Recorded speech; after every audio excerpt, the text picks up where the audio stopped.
One more time, which type of leader are you, and why does it matter all that much?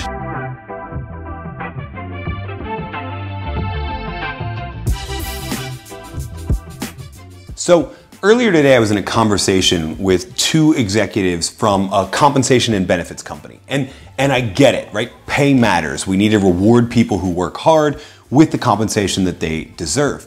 But they asked me a lot of questions that really sort of signaled a mentality that they were perhaps not in the right mind when it came to how do you effectively lead and motivate a team? How do you, especially when you're trying to do something that seems impossible, how do you actually rally the troops, motivate, and unite your team? You see, almost 50 years ago, we started to figure out that there were really two types of leader. And you know, because you probably saw my video on personality testing, that I actually hate the term types. So let's not use the term types, but let's say there are two sort of patterns of behavior or two underlying beliefs about how to lead followers. And most leaders, most managers, most senior executives, most entrepreneurs, most executive directors of nonprofits lead towards one of these patterns of behavior or another. And as I said, this idea started, well, actually, hang on. Nope, that's not it. Here it is. So this idea started almost 50 years ago with a book called Leadership. I know, it's a pretty boring title, isn't it? With a book called Leadership by James McGregor Burns. Burns was a political scientist and a failed politician, actually. And he had written previous works as a historian, as well as a political science, really a jack of all trades. He had posited that there were two different ways that leaders attained followers. Specifically looking at presidential candidates and other politicians, there were two different ways that people built the movement. The first type of leader would talk about what they could get followers if they decided to join their movement. They would talk about the money involved. They would talk about the rewards that you would get for being a part of the movement. They would talk about how your particular group is being underrepresented and we can get you more benefits. And Burns didn't come out and call them this, but later people building off his theory would call them transactional leaders. They were basically saying, if you do this, I will do this. In politician speak, if you vote for me, I will bring you these things. In terms of corporate leaders or leaders of movements, it was if you follow me, you will get this reward. The problem in most organizations, of course, is that if you're going to be a transactional leader, then leading just by bribes doesn't always work. Sometimes you have to lead by punishment as well.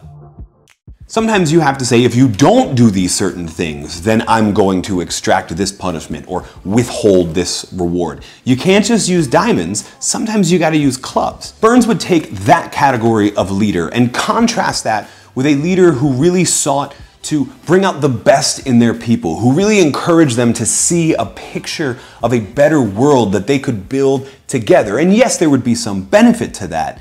But the goal of this style of leadership wasn't to bribe people into compliance or punish them into compliance. It was to capture their hearts and their minds. Now, later historians would call these people transformational leaders. And you can probably already sense where this is going. A lot of research since Burns first wrote his book has looked to transformational leadership, a transformational leadership theory, as a far better way not only to get action or motivation out of employees, but a far more ethical way to deal with people as well.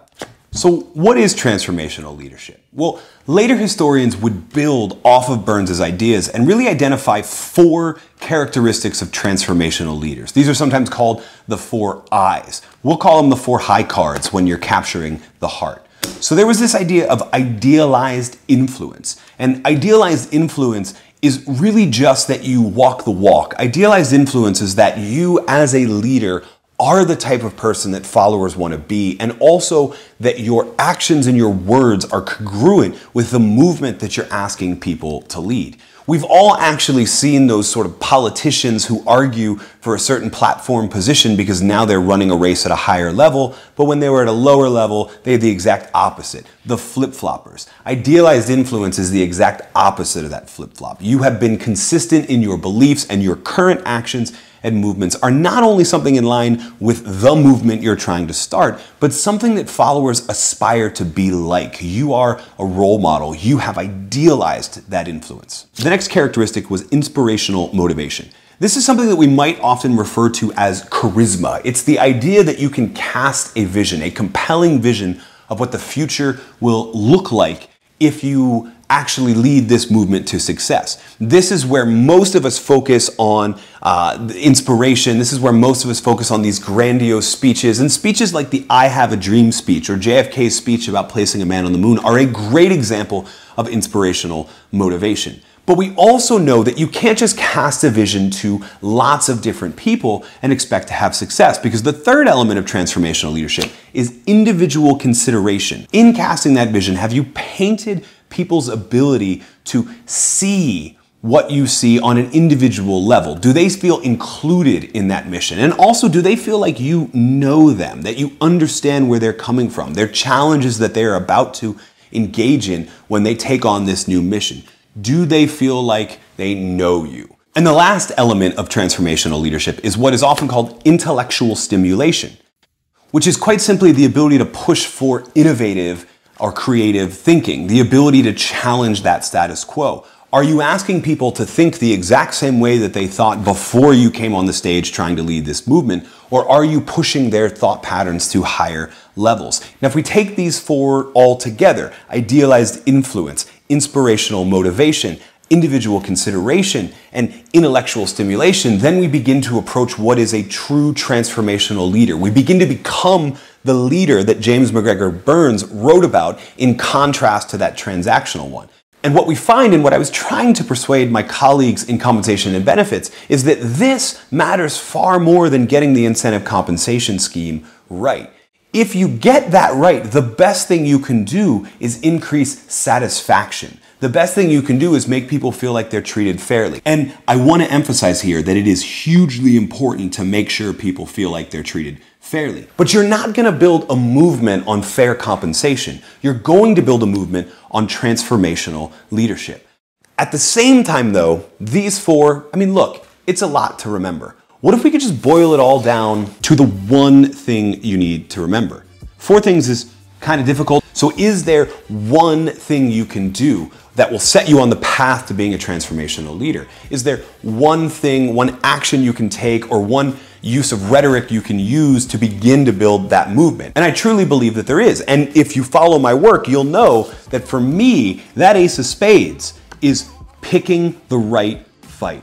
Specifically when it comes to transformational leadership, I believe what I call the revolutionary fight is the beginning of transformational leadership. The revolutionary fight simply says the whole industry or the whole of society or our current status quo finds this thing acceptable and we refuse to accept that any longer. Whatever it is, we refuse to accept that we're not taking care of the least of these, or we refuse to accept the idea that safety shouldn't be a priority in industrial manufacturing, or we refuse to believe that some level of gender inequity is acceptable in business. Leaders who consistently paint an idea that we, by operating as a business, by operating as an organization, we are fighting against that status quo that says this thing is acceptable, but we find it unacceptable, begin revolutions. And by the way, the examples that I just gave you, those are real life examples.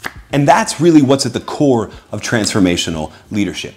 Can you pick a fight? Can you pick a revolutionary fight? Can you convince people that you are not just wanting to lead an organization, but lead a movement? Can you do that by idealized influence and individual consideration and inspirational motivation and intellectual stimulation? But more importantly, can you do that because you've walked the walk and your life is in line with that fight? People don't want to join a company, they want to join a crusade.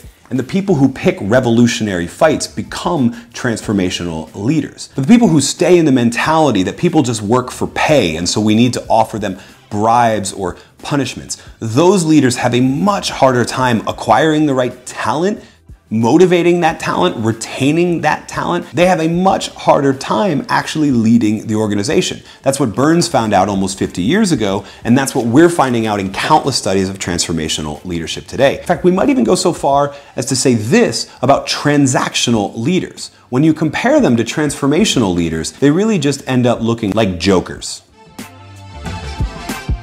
Hey Hey, thanks so much for watching this episode. If you enjoyed it, make sure you're subscribed to the channel because we post episodes like this as often as we can. And if you really enjoyed it and you want to go deeper, then check out our totally free course, 3 Days to a More Motivated and Aligned Team. You can sign up for it at davidburkus.com/3days. We'll see you there.